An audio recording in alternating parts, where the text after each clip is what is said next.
Hey guys, it's Karina with Karina Loves to Plan. Welcome back to my channel. So I'm here with a different type of video. This is not a planner that is here in front of you. This is my current fountain pen collection. So I kind of wanted to talk to you guys about the beginning of my fountain pen journey, just because I feel like I'm still in the beginning of it. It's only the end of October and I got my first fountain pen, or purchased my first fountain pen back in September. So I want to kind of walk you through the process, where I started, how I got from there to here, and also introduce you to this gorgeous collection. So let's get started. So my fountain pen journey actually started quite a few years ago when my dad bought this fountain pen for me. I think it's a Christmas present actually, and I didn't really know too much about fountain pens back then.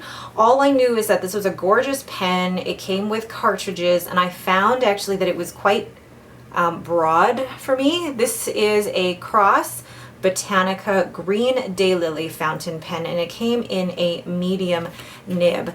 So it is a snap cap, and it's just a beautiful, beautiful pen actually. I love the detailing of it. I'm going to zoom in here. But the pen has some beautiful designs along the body. And then you have the gold clip, and then the gold finial up at the top here, the cap.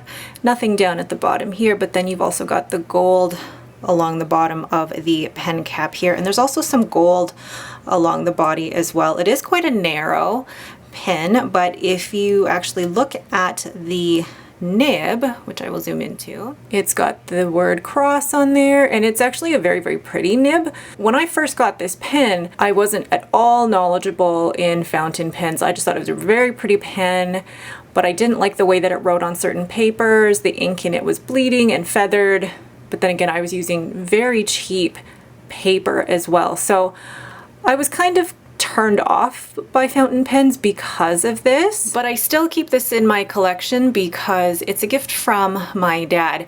And then fast forward quite a few years later, I actually put this away and couldn't remember where I put it. I didn't have any more cartridges for it, so I decided I was just going to keep it. Didn't think about it again until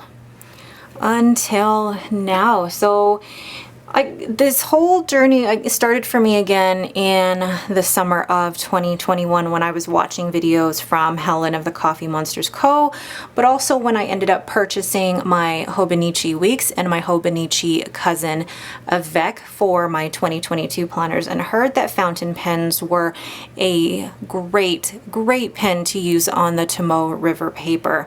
So as I began to explore what it was that I wanted to try out with fountain pens, I did a ton of research by watching videos from the Goulet Pen Company, from a lot of other people out there who do fountain pen collection videos, and I watched those religiously to figure out what it was that I wanted.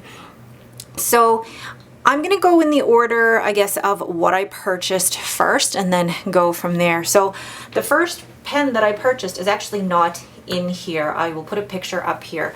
So the first pen that I purchased is actually Pilot Metropolitan Metropop in the orange. And I bought this off of Amazon, and it came with a cartridge as well as one of those bladder converters. And it was a really, really nice orange color. I don't know what I was thinking with the orange. I thought it was nice, but then I just didn't like it when I was putting it up against all of the other ones that I did end up getting. The bladder converter was okay for filling. I wasn't a big fan of it. It was okay for filling. But the pen itself just felt heavy in my hand. It didn't feel, I just didn't like the way that it felt in my hand. It felt too heavy. So I decided not to keep it, and I ended up selling it. Saying that though, the Pilot nib in that was a fine, and it wrote very smoothly. So that in itself told me that I do like Pilot nibs because of how fine they write and also how smoothly they write. So I ended up selling the Pilot Metropolitan, but it is a great starter pen. So along with the Pilot Metropolitan, I ended up purchasing the Pilot Kakuno, which I had heard was a great starter pen. It's actually quite inexpensive compared to a lot of the higher up pens. And Pilot is a Japanese company, and they are amazing in their quality control of their pens. So I decided to purchase the Kakuno in a fine nib, and I love clear demonstrators. I love being able to see inside the pen. You can see how it works. You can see the ink color. I did have to buy the converter separately, but one of the things I love about this pen is how light it is. I love the clear demonstrator, but I also love how smooth this nib is. This is a fine nib, and for the Pilot Kakunos, there's a little happy face on each of these nibs. So the fine nib has a little happy face of a guy sticking his tongue out, and I know there's a different one for the medium and for the extra fine. But I do love the Kakuno. It's a lightweight pen. It's a great starter pen. And this is what I've heard they actually use in Japan to help teach kids to use fountain pens. But for anybody starting out with a fountain pen and wanting to try one without spending a lot of money, the Kakuno is a great option for you. And I liked it so much that I ended up purchasing 2 more. I ended up purchasing a black one, and this one has an extra fine nib. The reason that I purchased this, it actually only comes, if you purchase it off Amazon, comes with a fine nib, but I ended up purchasing another clear one with an extra fine nib and ended up switching the nibs out. But the reason that I purchased this one and put the extra fine nib in it was due to an ink purchase, actually. This particular ink can be quite wet, can feather depending on what type of paper you're using. So I decided to try it with the extra fine nib in the Pilot Kakuno, which is a very, very fine nib. And actually the two together work really, really well. So I'm glad I made the decision to buy the extra fine. So you can tell how much I love the Pilot Kakuno because I have 3 of them, 2 in the fine nib, 1 in the extra fine nib. Now this one is not currently inked up, and I am actually planning on selling this one because I don't really need 2 clear demonstrators and a fine nib, but this is a great starter pen for anybody wanting to try out fountain pens. The next brand that I purchased was the TWSBI. I had purchased the TWSBI Go, which is not currently in my collection, and the TWSBI Eco-T. Now I love the clear demonstrator. I love the ink capacity of this, and I just love how it looks so well made in terms of its engineering. And for a starter pen price in Canada, this cost me about $47, so it's a little bit higher up there for a starter fountain pen user. But what I love about it, it is a twist cap, and the nibs come in extra fine, fine, medium, and broad, and I believe higher ones up there as well. But I got this one in an extra fine, and because it is a German-made nib, it is a little bit more broad than the extra fine in a Pilot. I actually think this is a little bit more broad than the fine in a Pilot because the Japanese nibs are ground a little bit finer, actually more fine than the European nibs. But I do love how this cap, it's a twist cap, and when you do twist it, it does cover up the nib so that it doesn't dry out. And there is such a great ink capacity in this that if you are taking lots and lots of notes, this is the one for you. And it is actually very easy to fill just by actually putting this in the bottle and then twisting this up to bring the ink into the body. And TWSBI actually include a little wrench in the box so that you can actually take this apart. Thing with the TWSBI though, I have loved being able to use it, but now that I have purchased a few more higher end pens or the gold nib pens, I have found this a little bit scratchy actually, not as smooth as I'd like it. However, again, that's personal preference. Some people would prefer that, other people not so much, but I think this is a great starter pen and I am considering selling this. Now the TWSBI Go, I'll include a picture here as well. The TWSBI Go is actually a spring. The great thing is that you don't actually have to purchase a separate converter for these. And I purchased the TWSBI Go in a fine nib, and I loved using it for my glitter inks, and that one was actually quite a smooth writer, but I didn't like the way that it looked overall, so I actually ended up giving that to my husband, and he's loving it. The next brand that I ended up purchasing was Lamy. So this is a Lamy Vista, which is a clear demonstrator, and this is in an extra fine nib. Now before I actually purchased this, I purchased a Lamy Safari in the Savannah green, which I will picture here. And when I first took it out of the box and started writing with it, it was so scratchy.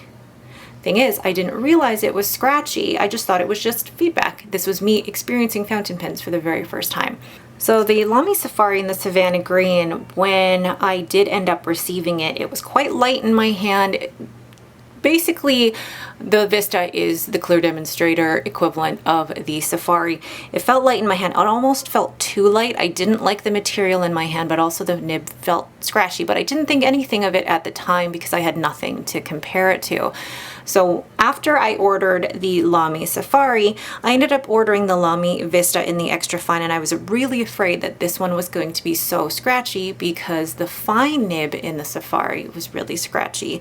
But thankfully, when I received this, the Lamy Vista in the extra fine was actually quite a smooth writer, and I like this material better than the material that the Safari was made of.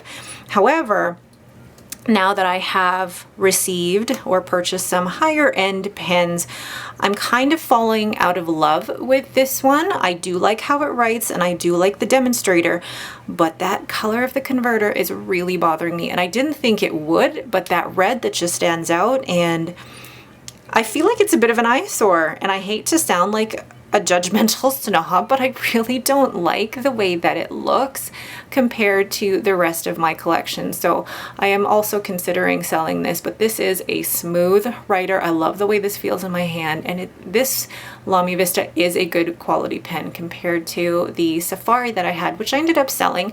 I did end up smoothing out the nib myself, but I did end up selling it because I had just fallen out of love with it.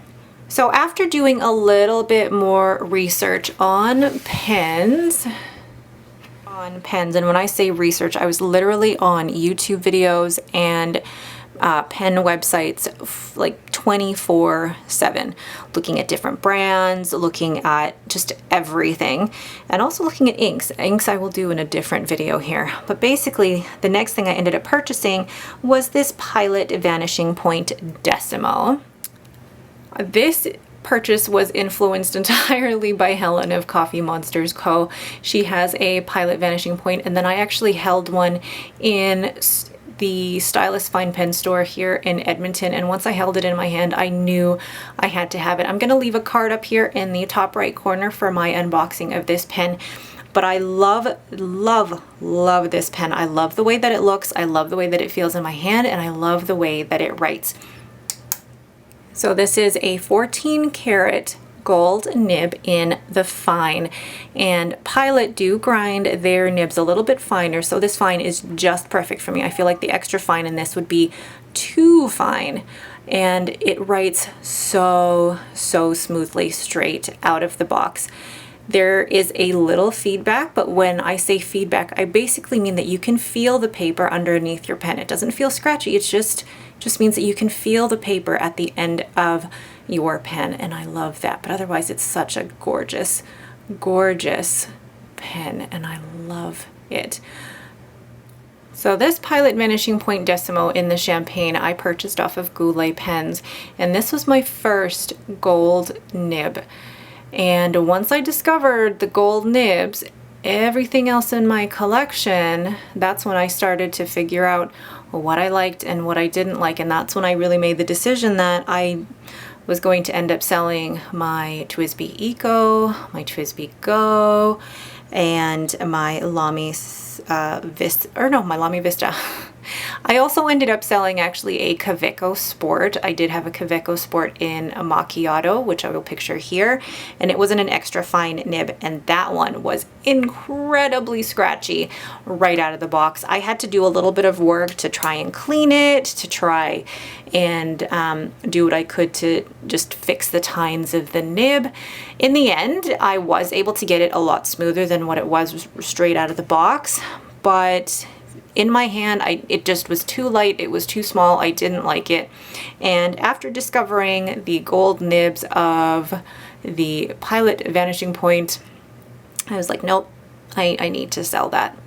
So then the next purchase is my Sailor ProGear in the Dragon Palace, and this one was the biggest investment out of everything in my collection.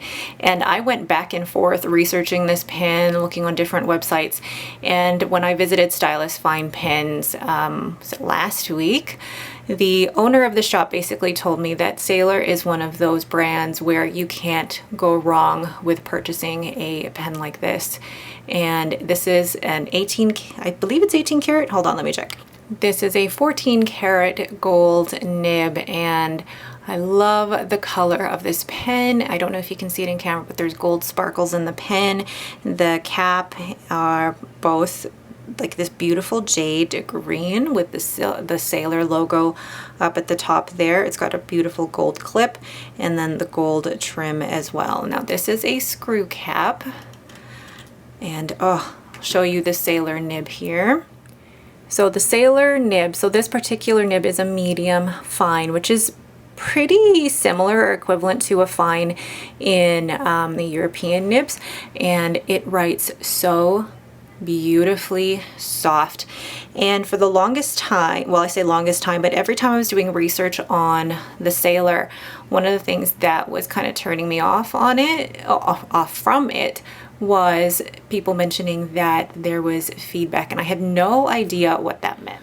So when people talk about feedback versus scratchiness, and I actually had to research and watch a few YouTube videos on this, but basically when it came to scratchiness definitely feels like there is something that is fighting you when you're writing with the nib, whereas feedback is just the feeling of the paper against the pen. I don't know if that makes a difference to how you think about it, but for me, once I actually had this pen and compared it to the scratchiness that I felt with my Lamy Safari and my Kakuno Sport, I was like, I know exactly what feedback feels like now. I can feel the paper at the end of the nib, but it's still so gorgeously smooth. So my two favorite pens right now are the Pilot Vanishing Point Decimo and my Sailor ProGear. So if my collection only had these two pens, I would be extremely, extremely happy. So that is my current collection. You've got my Cross Botanica Green Daylily from my dad in a medium nib. I'll do a quick writing sample of the ones that I have inked up. Then the Pilot Kakuno in the fine, Pilot Kakuno in the extra fine, my Pilot Vanishing Point Decimo in the fine, and then my Sailor ProGear in the medium fine. And then these three, the Pilot Kakuno with the fine nib, the Lamy Vista with the extra fine nib, and then the TWSBI Eco in the extra fine, these I do plan on selling. But the point of my collection is I want to be one of those people who has a small but mighty collection. I want to have a collection that I know I use. I want to be a user versus a collector. Leave me a comment down below if you relate to that statement, because I've seen other videos where they've asked the question, are you a collector? Are you a user? What type of collector are you? And I want to be the type of collector where the pens in my collection are ones that I actually use rather than just keep in a case collecting dust. I want to be really smart with what I purchase. And I think that the journey that I've had in the last couple of months has really helped me discover what I like, what I don't like, and where I want to go from here and what I want my collection to look like in the future. So I'm going to do a quick writing sample of each of these and show you what that looks like. First I'm going to sample is the Cross Botanica in the green Daily, and this has a medium nib.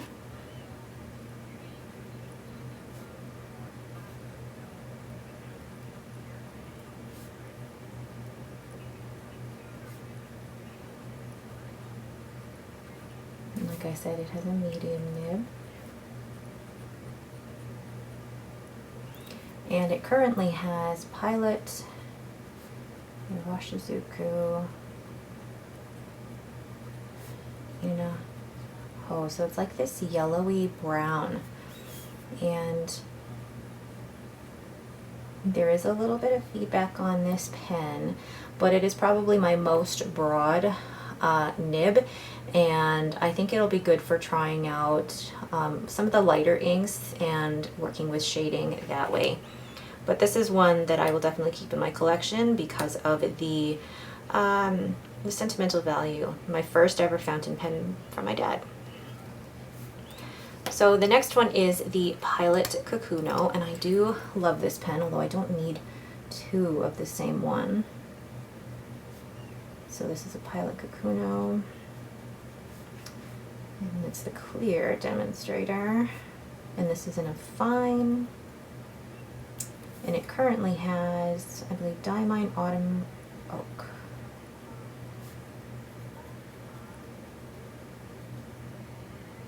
Did I spell that right? Probably not.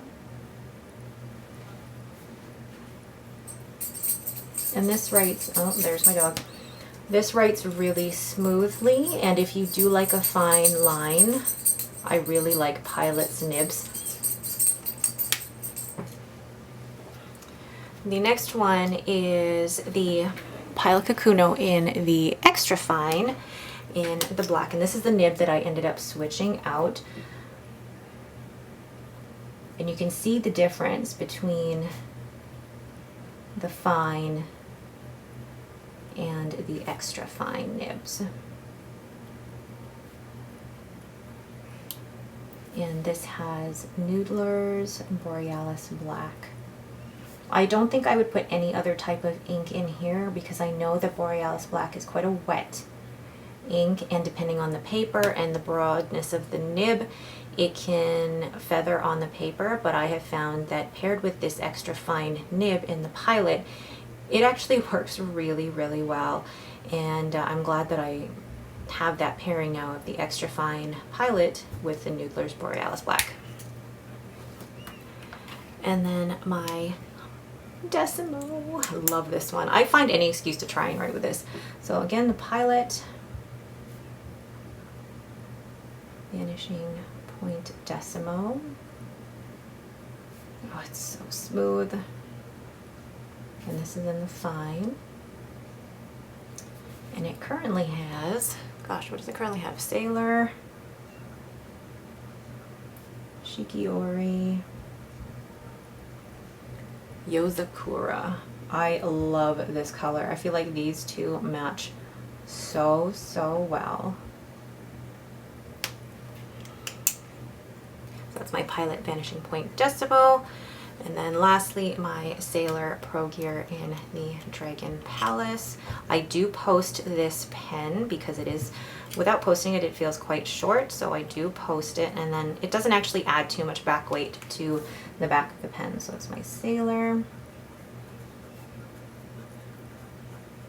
ProGear Dragon Palace.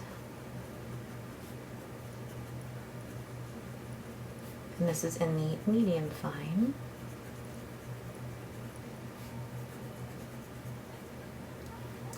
And this currently has J. Herbon, Cafe des Eo. I find J. Herbon inks a little bit dry, but I actually don't mind it in the Sailor pen. The reason that I have this particular ink in here is because I will be using it next week for journaling. So that is my Sailor ProGear. Love that. So you can see the difference between the nib sizes between all of those different pens, and you can tell why I like each of them. Now, so there is my current collection. Like I said, I am hoping to sell these three and kind of clear up some extra room for more Vanishing Points and more Sailors. We'll see how that goes. But let me know in the comments below what you thought of this collection, what your thoughts are on being a collector or a user. Collector being you want to have as many pens as possible, or a user that you just want to buy what you feel like you will use. And let me know in the comments below if you'd like to see my ink collection as well, because I think that one is growing exponentially faster than the pens. I mean, one of the things that I've loved about this community so far is that, you know, you can spend the money on the pens, but you can also spend it on some fun inks. All right, but that is it for me. Thank you guys so much for watching. If you have any questions, please leave them in the comments below. If you like this video, please leave me a thumbs up and don't forget to subscribe. Thanks for watching and have a great day.